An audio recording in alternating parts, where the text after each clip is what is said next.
بسم اللہ الرحمن الرحیم۔ السلام علیکم دوستو، آج کی اس ویڈیو میں ہم جان پائیں گے کہ عالم برزخ کیا ہے اور روحیں عالم برزخ میں کیسے رہتی ہیں، بلکہ عالم برزخ کے حوالے سے ایک یہودی عورت کا واقعہ بھی آپ کو بتائیں گے کہ جب ایک یہودی عورت نے سیدہ عائشہ صدیقہ رضی اللہ تعالی عنہا کو عالم برزخ کے بارے میں بتایا تو حضرت عائشہ رضی اللہ تعالی عنہا نے عالم برزخ کا انکار کیوں کیا تھا۔ ویڈیو میں آپ یہ بھی جان پائیں گے کہ انسان کے مرنے کے بعد کیا ہوتا ہے، یعنی عالم برزخ کی زندگی کیسی ہے، یہاں پر لوگ کیسے رہتے ہیں، لوگ یہاں پر کیا کھاتے پیتے ہیں، اور ہاں یہ بھی آپ کو بتائیں گے کہ انسان جب مر جاتا ہے تو عالم برزخ میں دنیاوی باتوں کو کیسے یاد رکھتا ہے۔ دوستو، عالم برزخ کے بارے میں روایات میں اس طرح بتایا گیا ہے کہ عالم کہتے ہیں دنیا کو، اور ہمارے لیے یہ 4 عالم ہیں، یعنی 4 دنیا ہیں: عالم ارواح، عالم دنیا، عالم برزخ، عالم آخرت۔ جی ہاں، یہ حقیقت میں 4 عالم ہیں، اور ہر عالم کے احکام الگ الگ ہیں، اور ہر انسان کو ان سب سے گزرنا ہے۔ لیکن یہ الگ بات ہے کہ ہر ایک جگہ پر رہنے کا وقت الگ الگ ہوتا ہے۔ اللہ پاک نے انسانوں کے ایک دنیا سے دوسری دنیا میں جانے کے لیے الگ الگ وجوہات پیدا کیے ہیں، جیسا کہ عالم ارواح یعنی روحوں کی دنیا سے اس دنیا میں آنے تک کا ذریعہ ماں باپ ہیں، اور اس دنیا سے عالم برزخ کی دنیا تک جانے کا ذریعہ موت ہے، اور عالم برزخ سے عالم آخرت تک جانے کا ذریعہ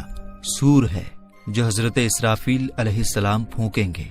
لیکن آج کا ہمارا ٹاپک صرف عالم برزخ ہے۔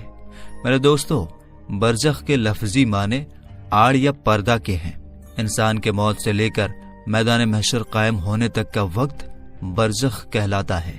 یعنی اگر یہ کہا جائے کہ یہ وہ جگہ ہے کہ جس میں موت کے بعد قیامت تک روحیں رہتی ہیں تو یہ غلط نہ ہوگا۔ یعنی برزخ میں سارے انسانوں اور جنوں کو موت کے بعد رہنا ہے، اور یہ عالم برزخ ہماری دنیا سے بہت بڑا ہے۔ یعنی برزخی زندگی دنیاوی زندگی سے بہت بڑی ہے، لیکن وہ بھی ایک دن ختم ہو جائے گی۔ اللہ پاک سورہ مومنون میں فرماتا ہے،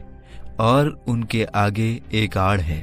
اس دن تک جس میں یہ اٹھائے جائیں گے۔ میرے دوستو، عالم برزخ میں پہنچنے کے بعد انسان کا آخرت کی طرف سفر شروع ہو جاتا ہے۔ حضور پاک صلی اللہ تعالی علیہ وسلم نے اس بارے میں فرمایا، بے شک آخرت کی سب سے پہلی منزل قبر ہے۔ اگر قبر میں انسان کامیاب ہو گیا تو آگے کا راستہ بھی آسان ہو جائے گا، اور اگر اس میں کامیاب نہ ہو سکا تو آگے کا راستہ بہت کٹھن ہوگا۔ بلکہ سیدہ عائشہ صدیقہ رضی اللہ تعالی عنہا کو جب ایک یہودی عورت نے قبر کے عذاب کے بارے میں بتایا اور ان سے کہا کہ اللہ تجھے قبر کے عذاب سے بچائے، تو حضرت عائشہ رضی اللہ تعالی عنہا نے مسلمانوں کے لیے عذاب قبر کا انکار کیا۔ لیکن جب نبی کریم صلی اللہ تعالی علیہ وسلم نے عائشہ صدیقہ رضی اللہ تعالی عنہا کو بتایا کہ قبر میں عذاب مسلمانوں کو بھی ہو سکتا ہے اور گناہوں کی وجہ سے انہیں بھی عذاب ہوگا، تو سیدہ عائشہ صدیقہ رضی اللہ تعالی عنہا نے نبی اکرم صلی اللہ تعالی علیہ وسلم کے فرمان کو مان لیا۔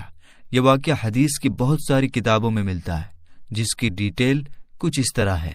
کہ ام المومنین سیدہ عائشہ صدیقہ رضی اللہ تعالی عنہا کو پہلی بار ایک یہودی عورت نے قبر میں عذاب کے بارے میں بتایا، لیکن انہوں نے اس کو سچ نہیں مانا، اور پھر نبی پاک صلی اللہ تعالی علیہ وسلم نے بھی یہودیوں کو جھوٹا کہا۔ بعد میں آپ صلی اللہ تعالی علیہ وسلم پر وحی یعنی اللہ تعالی کی طرف سے پیغام بھیجا گیا، اور آپ صلی اللہ تعالی علیہ وسلم کو قبر کے عذاب کے بارے میں بتایا گیا۔ اسی دن سورج کو گرہن لگ گیا، اور آپ صلی اللہ تعالی علیہ وسلم کے بیٹے سیدنا ابراہیم رضی اللہ تعالی عنہ کا انتقال بھی ہو گیا۔ لہٰذا آپ صلی اللہ تعالی علیہ وسلم نے اسی دن سورج گرہن کی نماز صلاۃ الکسوف پڑھائی اور پھر خطبہ دیا، اور اس خطبہ میں صحابہ کرام رضوان اللہ تعالی علیہم اجمعین کو عذاب قبر کے بارے میں پوری جانکاری دی۔ پھر نبی پاک صلی اللہ تعالی علیہ وسلم ہر نماز کے بعد ہمیشہ قبر کے عذاب سے بچنے کی دعا کرتے، اور صحابہ کرام کو بھی اس کی دعا سکھائی، اور انہیں حکم دیا کہ وہ بھی ہر نماز کے آخر میں قبر کے عذاب سے بچنے کی دعا کیا کریں۔ بلکہ معراج کا واقعہ نبی صلی اللہ تعالی علیہ وسلم کی زندگی میں پیش آ چکا تھا،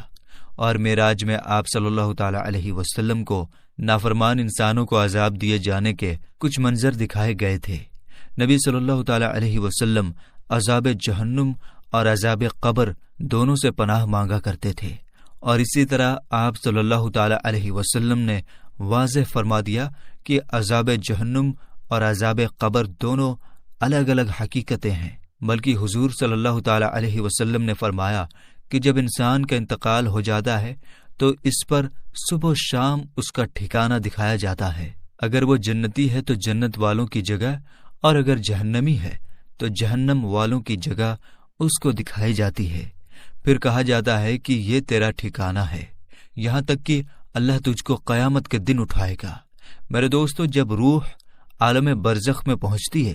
تو اس میں بھی دو جگہ ہیں۔ ایک کا نام علیین ہے جس میں نیک روحوں کو رکھا جاتا ہے، اور دوسری جگہ کا نام سجین ہے جس میں بدکار،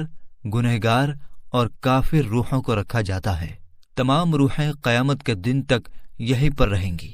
اور پھر قیامت کے دن اپنے حساب و کتاب کے بعد اپنی اصل جگہ یعنی جنت یا دوزخ میں جائیں گی۔ روایات میں آتا ہے کہ انسان کی وفات کے بعد قبر میں روح کو پھر سے اسی جسم میں ڈال دیا جاتا ہے،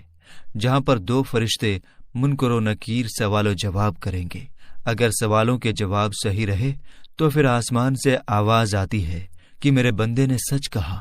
اور اس کے لیے جنتی بچھونا بچھا دو، اور اسے جنتی لباس پہنا دو، اور اس کی قبر میں جنت کی کھڑکی کھول دو۔ قبر میں ہی جنت کی طرف کھڑکی کھول دی جاتی ہے، جہاں سے اسے جنت کی ہوا اور خوشبو ملتی رہتی ہے، اور جہاں تک اس کی نظر جاتی ہے اس کی قبر کو پھیلا دیا جاتا ہے۔ لیکن اگر سوالوں کے جواب صحیح نہ ہوئے تو پھر اس کے لیے قبر میں ہی جہنم کا بچھونا بچھا دیا جاتا ہے۔ جہنم کی گرمی اسے ہر وقت محسوس کروائی جاتی ہے، اور اس کی قبر اتنی چھوٹی ہو جاتی ہے کہ پسلیاں آپس میں دھنس جاتی ہیں۔ اور اس طرح اگر اعمال کے حساب سے نیک روح ہے تو وہ خوبصورت نورانی فرشتے روح کو علیین میں چھوڑ دیتے ہیں، اور اگر اعمال برے ہوں تو دو خوفناک نکیلے دانتوں والے فرشتے برے انسان کی روح کو سجین میں ڈال دیتے ہیں۔ سجین کیونکہ بری اور بدکار روحوں کا ٹھکانہ ہے، اس لیے وہاں پہنچ کر بری روحوں پر عذاب آنا شروع ہو جاتا ہے، جبکہ علیین میں موجود روحوں پر کوئی پابندی لاگو نہیں ہوتی، اور وہ باغ جیسی جگہ پر ایک دوسرے کے ساتھ موجود ہوتے ہیں۔ نیک روحیں علیین میں ایک دوسرے کے ساتھ رہتی ہیں اور ایک دوسرے کو پہچانتی بھی ہیں، جبکہ سجین برے لوگوں کی روحوں کو عذاب کا مزہ چکھاتی ہے۔ علیین میں موجود روحیں ایک دوسرے کو دیکھ کر خوش ہوتی ہیں، ایک دوسرے سے باتیں کرتی ہیں، جو وقت انہوں نے دنیا میں گزارا اس کو یاد کرتی ہیں، اور نئی آنے والی روحوں سے اپنے پیاروں کی خبر بھی لیتی ہیں کہ میرا فلاں رشتہ دار کس حال میں ہے۔ اگر نئی آنے والی روح یہ کہے کہ تمہارا فلاں رشتہ دار تو کب کا مر چکا ہے مگر وہ یہاں علیین میں نہیں پہنچا، تو یہ نیک روح سمجھ جاتی ہے کہ اسے سجین میں بھیج دیا گیا ہوگا۔ نیک روحیں اپنے رشتہ داروں کا انتظار علیین میں ایسے ہی کرتی ہیں جیسے کوئی گھر سے دور اپنے گھر والوں سے ملنے کا انتظار کرتا ہے، اور علیین میں نیک لوگوں کے علاوہ انبیاء اکرام، شہداء اور صدیقین کی روحیں بھی ایک دوسرے کے ساتھ مل کر باتیں کرتی ہیں۔ بلکہ روایات میں آتا ہے کہ نیک روحیں اپنے قریبی رشتہ داروں سے ملاقات کریں گی، جیسا کہ نبی پاک صلی اللہ تعالی علیہ وسلم نے حضرت فاطمہ رضی اللہ تعالی عنہا سے فرمایا تھا کہ میرے وصال کے بعد سب سے پہلے فاطمہ تم ہی مجھ سے ملو گی، اور بالکل ایسا ہی ہوا۔ اور آپ صلی اللہ تعالی علیہ وسلم کے وصال کے 4 سے 6 مہینے بعد حضرت فاطمہ رضی اللہ تعالی عنہا حضور اکرم صلی اللہ تعالی علیہ وسلم سے جا ملی۔ میرے دوستو، یاد رہے کہ عالم برزخ میں روحیں میدان محشر قائم ہونے تک رہیں گی، یعنی قیامت کے دن تک روحوں کے ٹھہرنے کی جگہ عالم برزخ میں رہے گا، اور قیامت ہی وہ دن ہوگا جب روحوں کو ان کے جسموں میں ڈال کر دوبارہ اٹھایا جائے گا، پھر حساب کتاب کے بعد جنت یا جہنم میں ڈال دیا جائے گا، اور پھر وہیں ہمیشہ کے لیے اس کا ٹھکانہ ہوگا۔ بلکہ میرے دوستو، حضرت عثمان غنی رضی اللہ تعالی عنہ جب کسی قبر کے پاس کھڑے ہوتے تو اس طرح روتے کہ داڑھی مبارک بھیگ جاتی تھی۔ سوال کیا گیا کہ آپ جنت یا دوزخ کا چرچا کر کے نہیں روتے اور قبر کو دیکھ کر اس طرح روتے ہیں؟ تو حضرت عثمان رضی اللہ تعالی عنہ نے جواب دیا کہ رسول پاک صلی اللہ تعالی علیہ وسلم نے فرمایا ہے، بے شک قبر آخرت کی منزلوں میں سے پہلی منزل ہے، سو اگر اس میں کامیاب ہوا تو اس کے بعد کی منزلیں اس سے زیادہ آسان ہیں، اور اگر اس میں کامیاب نہ ہوا تو اس کے بعد کی منزلیں اس سے زیادہ سخت ہیں۔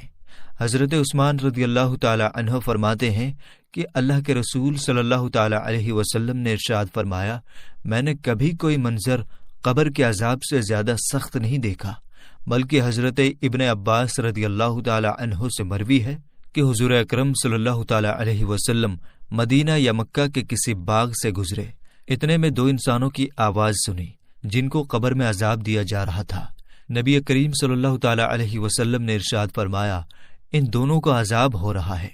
اور کسی بڑے کام کی وجہ سے عذاب نہیں ہو رہا، بلکہ ایسی معمولی باتوں پر جن سے یہ بچ سکتے تھے۔ پھر آپ نے فرمایا، ان دونوں میں سے ایک پیشاب کے چھینٹے سے نہیں بچتا تھا اور دوسرا چغلی کرتا پھرتا تھا۔ پھر آپ صلی اللہ تعالی علیہ وسلم نے ایک ٹہنی منگوائی، پھر اس کے 2 ٹکڑے کیے، پھر ایک ایک ٹکڑا دونوں قبروں پر رکھ دیا۔ صحابہ نے عرض کیا، یا رسول اللہ صلی اللہ تعالی علیہ وسلم، آپ نے ایسا کیوں کیا؟ آپ صلی اللہ تعالی علیہ وسلم نے فرمایا، شاید ان دونوں کا عذاب ان کے سوکھنے تک ہلکا کر دیا جائے۔ میرے دوستو، اب آئیں ہم سب مل کر اللہ تعالیٰ سے دعا بھی کرتے ہیں کہ اے میرے مولا، ہمیں صحت اور تندرستی والی زندگی عطا فرما، اور جب ہم فوت ہو جائیں تو مرنے کے بعد ہماری قبر کو جنت کا باغ بنا دے، اور عالم برزخ میں ہمارا ٹھکانہ نیک روحوں کے ساتھ علیین میں بنا دے۔ آمین یا رب العالمین۔